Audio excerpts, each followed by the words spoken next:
Yo estoy tan feliz de poder dirigirme a ustedes.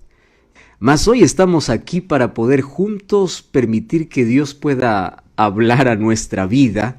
Cada vez que oramos, imagínense lo que sucede cada vez que el ser humano se dirige a Dios pidiendo su presencia. La presencia de Dios está. Y eso es lo que me alegra, porque hoy que estamos en una reunión a través de Zoom o a través de otras plataformas, la presencia de Dios está allí contigo, porque hemos pedido su presencia. Y como Dios es omnipresente, Dios está ahí en tu casa, está ahí en tu región. Pero allí donde estás conectado, quiero que sepas que Dios está allí.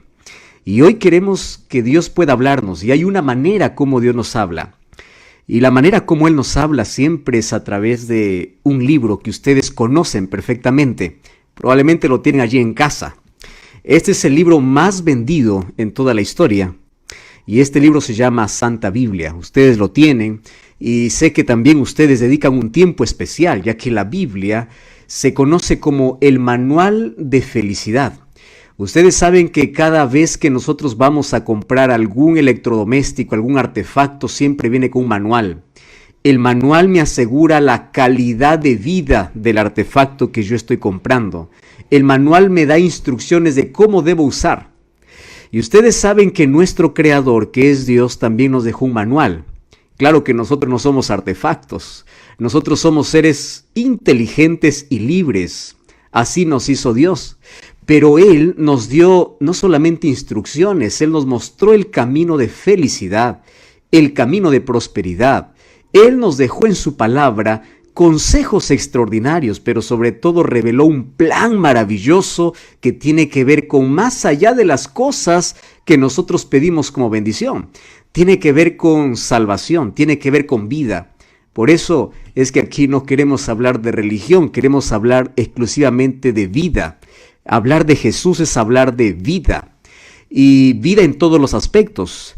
Dios quiere siempre que tengas vida en su plenitud, que puedas disfrutar la plenitud familiar, puedas disfrutar la plenitud en tu salud, que puedas disfrutar la plenitud en varios aspectos, en todos los aspectos de la vida.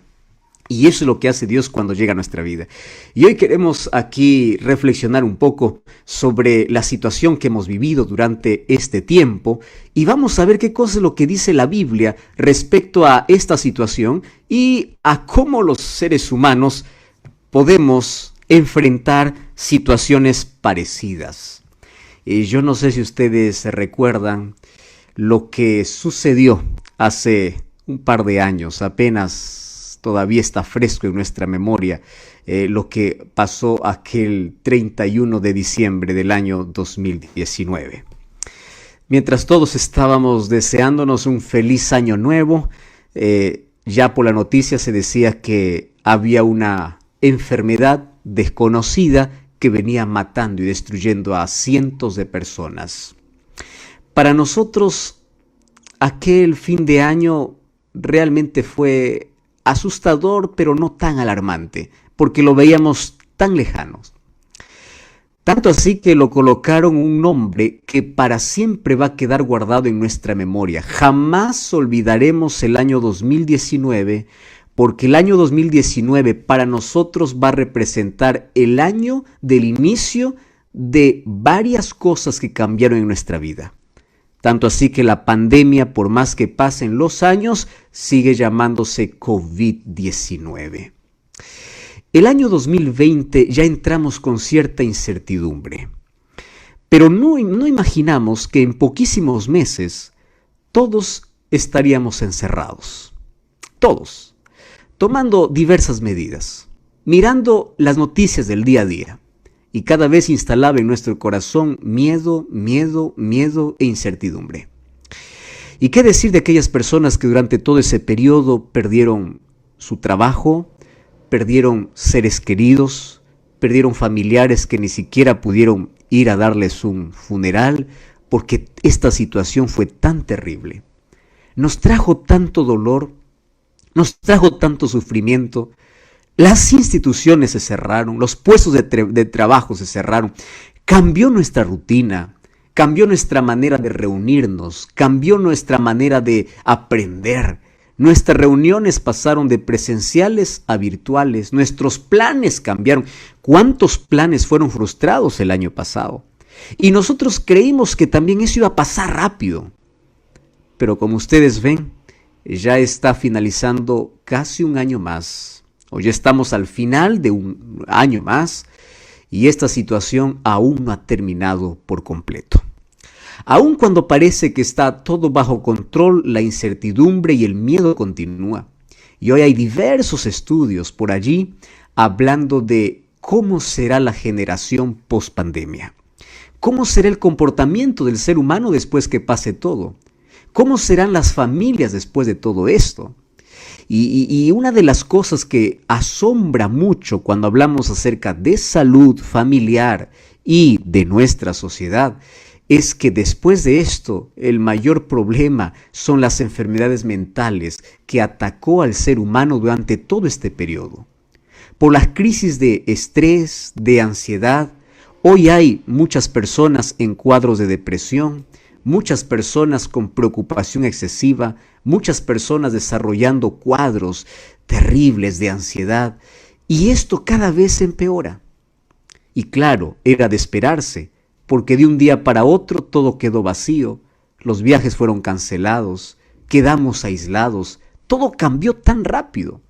Y si ustedes se dan cuenta que todo esto nos impidió muchas cosas, fuimos impedidos a abrazarnos físicamente, así que aprendimos a abrazarnos virtualmente. Esto cambió nuestra economía, pero ya lo que este problema no pudo hacer, no pudo cambiar o no pudo disminuir nuestra confianza en Dios. Por un lado cambia la economía, pero por otro lado enriqueció nuestra confianza en un Dios soberano. Y ahora voy a hablar un poquito de ese asunto, porque allí viene la pregunta, ¿dónde está Dios detrás en toda esta situación? ¿Saben? Este problema nos quitó muchas cosas, pero hay algo que no pudo quitar. Y hoy quiero hablar de un asunto interesante.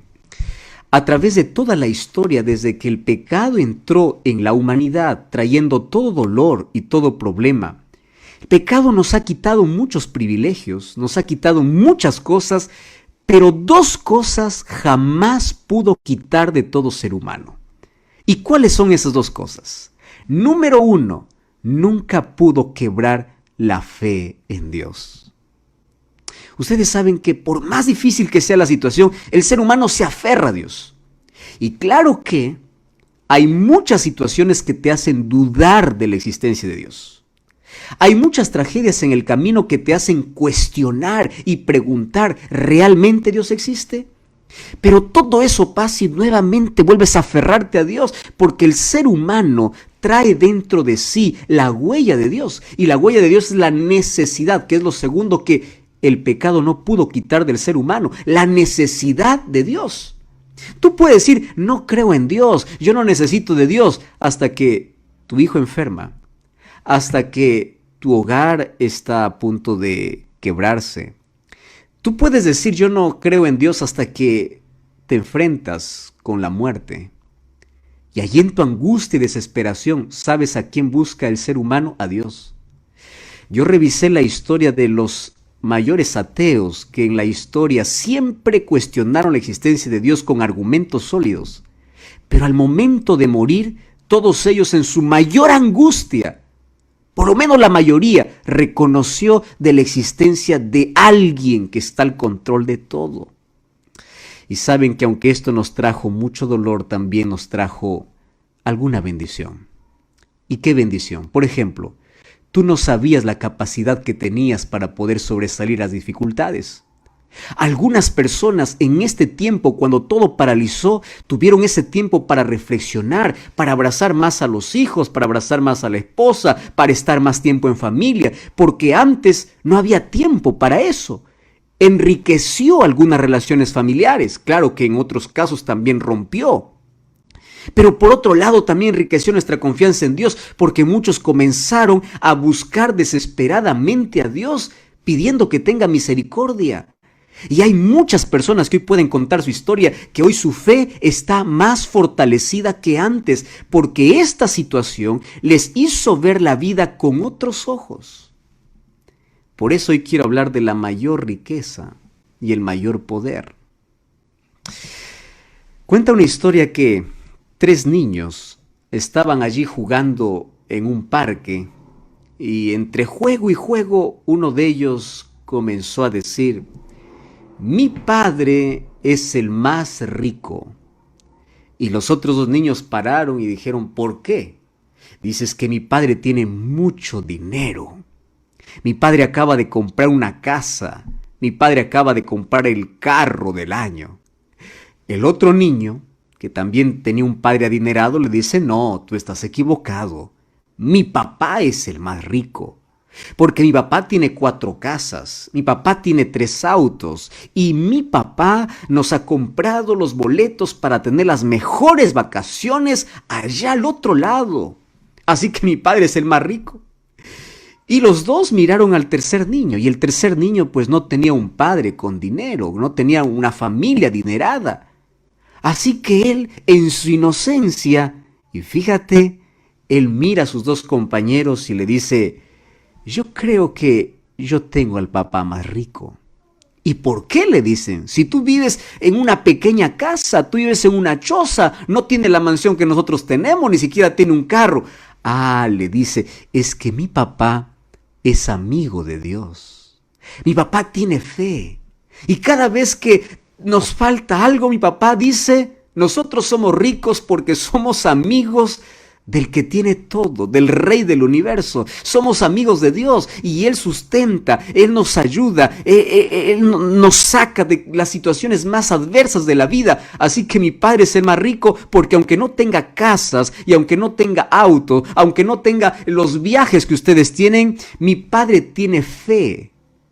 Y ustedes saben que detrás de las palabras de este niño está la mayor revelación que todo ser humano debe entender. La mayor riqueza de la vida no es contada por cuánto dinero tienes. La mayor riqueza de la vida no es contada por cuánta influencia tienes, por cuánta capacidad tienes. Tú sabes que en este mundo hay gente tan pobre que lo único que tiene es dinero. ¿Me estás entendiendo? Hay gente tan pobre de mente, tan pobre de espíritu, tan vacíos por dentro, que lo único que tienen llenos son los bolsillos, porque lo demás están vacíos. Pero también conozco el otro lado. Gente que tiene los bolsillos vacíos, pero que tienen tanta riqueza interior, tanta fortaleza para sobresalir. Gente que pierde los brazos, pierde las piernas, pierde la vista, pierde la casa, pierde los hijos, pero tiene fortaleza, tiene fuerza, no se desanima, mira la vida de manera diferente. La pregunta es, ¿qué cosa tiene él? Él tiene algo que el dinero no puede comprar. ¿Y qué cosa es aquello que el dinero no puede comprar? 3 cosas el dinero no puede, o por lo menos 4 cosas el dinero no puede comprar. Hay otras cosas, pero quiero resumir en 4. El dinero no puede comprar un poco de paz. Tú sabes que puedes comprar el mejor colchón, pero si no tienes paz, no podrás comprar el sueño. El dinero no puede comprar esperanza. La gente pierde la esperanza. Entre los momentos difíciles, las circunstancias adversas, pierde la esperanza. Y cuando el ser humano pierde la esperanza, perdió el sentido de vivir. Y cuando el ser humano perdió el sentido de vivir, quiere morir. No quiere más la vida. Otra cosa que el dinero no puede comprar es la salvación. Otra cosa que el dinero no puede comprar es el perdón. Y varias cosas. Tú sabes que las personas más ricas son las personas que tienen las cosas que el dinero no puede comprar. Yo voy a repetir esto, porque probablemente tú puedes decir: yo soy tan pobre, porque piensas que pobreza tiene que ver solamente con tu estatus económico, tiene que ver solamente con cuánto tienes en el banco, cuánto has ganado. No, pobreza no tiene que ver con eso. Y riqueza no tiene que ver con cuánto acumulas en la vida. Y te voy a decir por qué. Porque cuando llegas al final de la vida, todo lo que acumulaste lo dejas. De nada sirve. De nada sirve. Tú ya te diste cuenta que la gente multimillonaria estuvo en la misma situación que aquel que no tenía nada en este periodo de pandemia? ¿Sabes por qué? Porque el dinero no puede solucionar todos los problemas. Así que la mayor riqueza no es material, la mayor riqueza es espiritual, porque la riqueza material se acaba. Las mejores inversiones caen. De un momento a otro la moneda se devalúa. Las mayores construcciones ante un terremoto caen. El dinero se termina, te pueden robar, se acaba. O sea, si tú piensas que ser rico es tener algo que se puede acabar, eres pobre.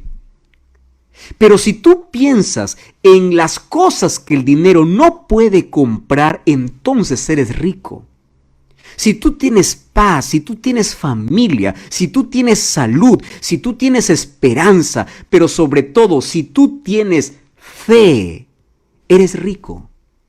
Esa riqueza te ayudará a sobresalir en los momentos más difíciles y críticos de la vida. Hace algún tiempo, yo estaba allá en el Perú, allí ayudando a muchos jóvenes.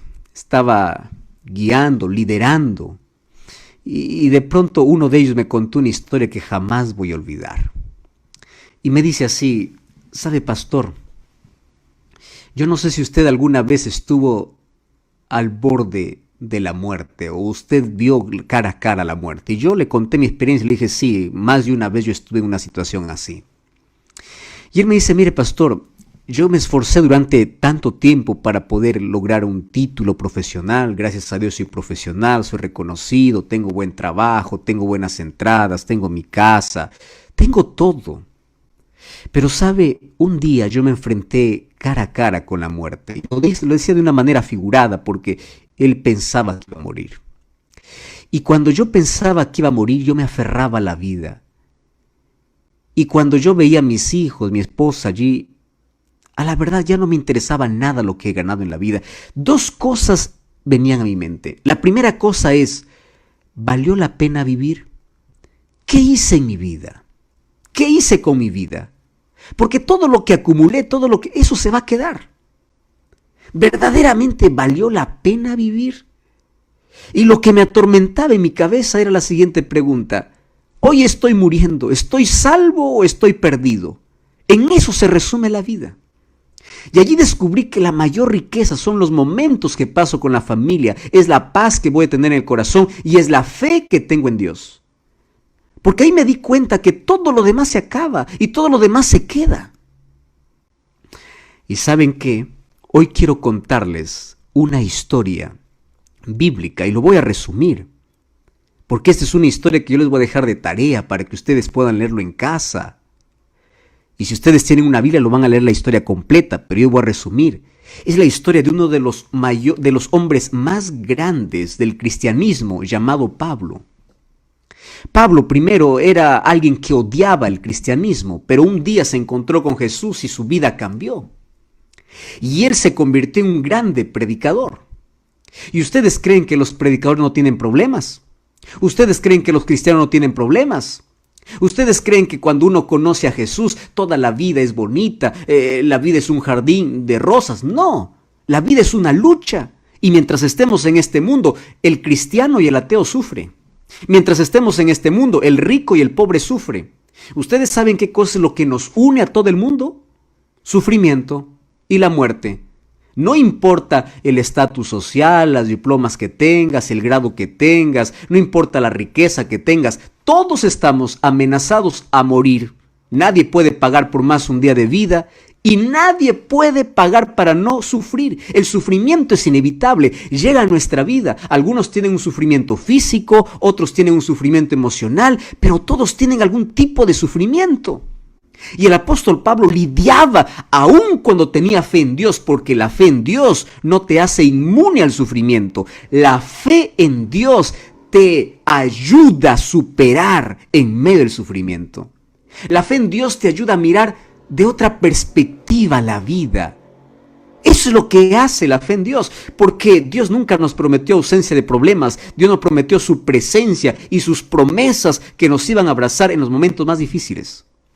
Y allí en casa yo quiero que tú puedas leer Hechos capítulo 27, más hoy yo voy a leer apenas algunos versículos, ¿correcto? Pero quiero que prestes toda la atención. Mira lo que dice Hechos capítulo 27, versículo 13. Un día él estaba siendo llevado a Roma, encadenado, y él estaba yendo no porque cometió algún crimen, él estaba yendo para poder testificar de Jesús a quien él amaba. Y el versículo 13 dice que mientras ellos iban para Roma, vino una brisa del sur. Cuando parecía que todo estaba bien, vino una brisa. Ustedes no creen que a veces el barco de nuestra vida está todo bien hasta que aparece una brisa inesperada. No mucho tiempo después, dice el versículo 14, dio contra la nave un viento huracanado llamado Euroclidón.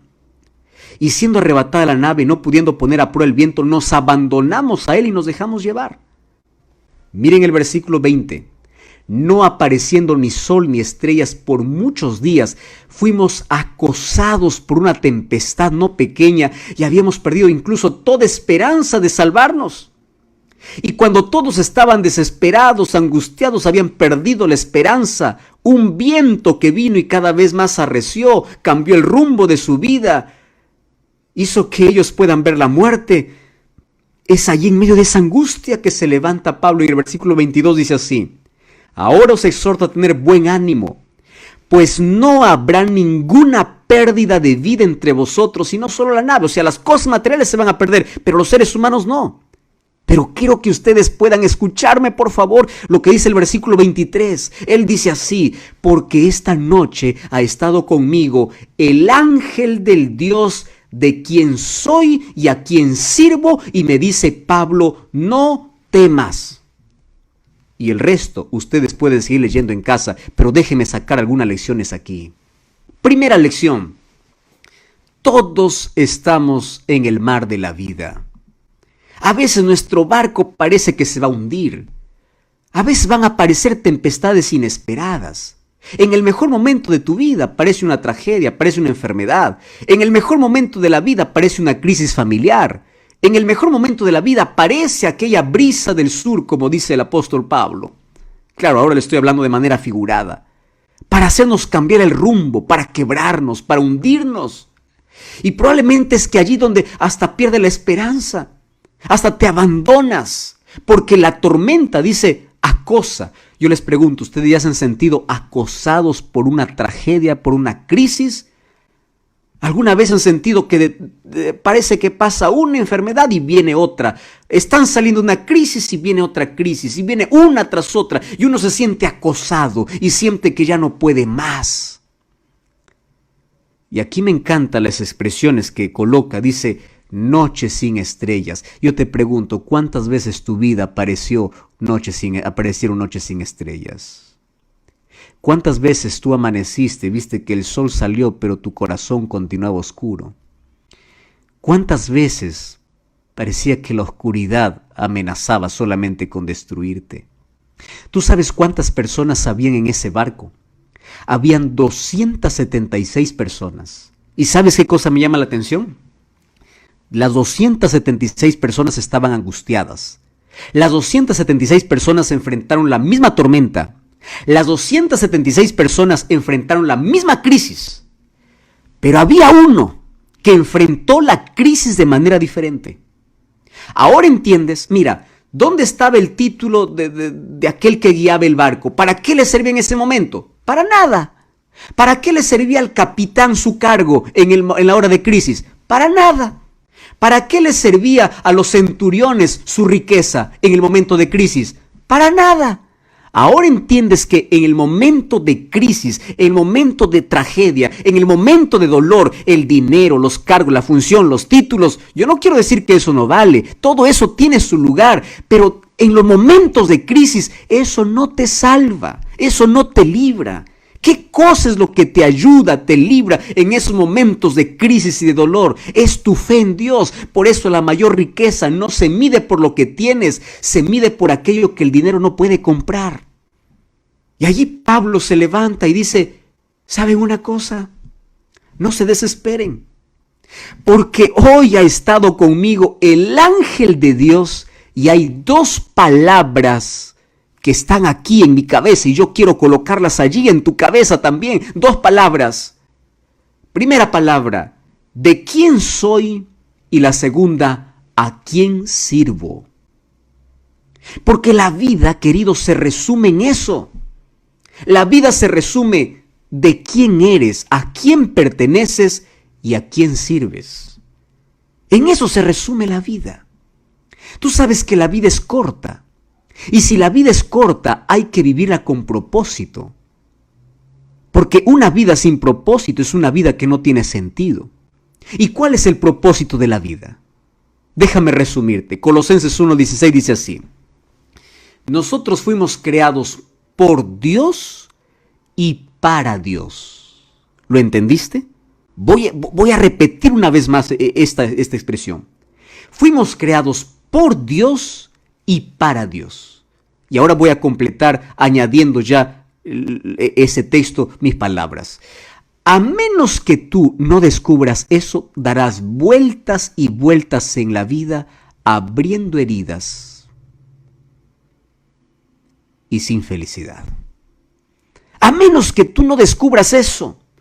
Pero cuando tú descubres que fuiste creado por Dios y para Dios, la vida tiene propósito, la vida tiene sentido. La Biblia te da una visión diferente de la vida. Ante las mayores crisis reaccionas diferente. ¿Por qué? Porque tú sabes perfectamente de quién eres y a quién sirves.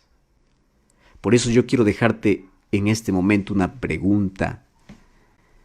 ¿A quién pertenece tu vida? ¿Qué es lo más importante? ¿Cuál es el tesoro más precioso que tienes en la vida? ¿Es un negocio? ¿Es un dinero? ¿Cuál es lo más valioso que tienes? ¿O es tu fe?